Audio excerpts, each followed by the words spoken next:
म्हणता सांगा त्या ब्रह्मराक्षसाचा घात या मोठ्याकडे न करावा.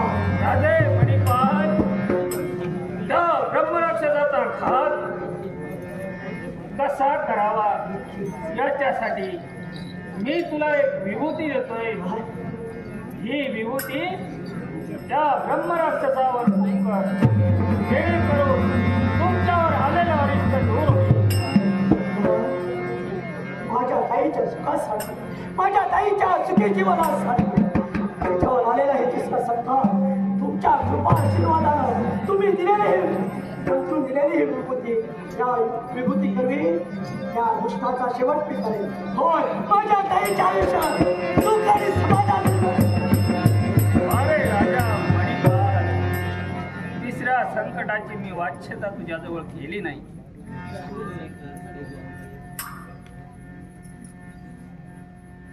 पुनश्च माघारी याला कारण आहे.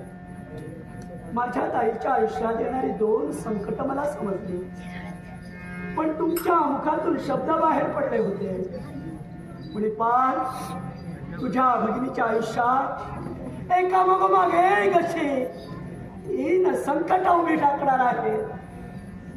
एक संकट दुरापास्त झालं खरं, दुसरं संकट मी दुरापास्त नक्कीच करेन.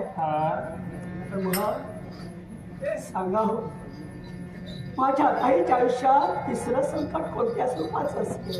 राजे मणिपाल, तिसरं संकट तुम्हाला विचारू नये.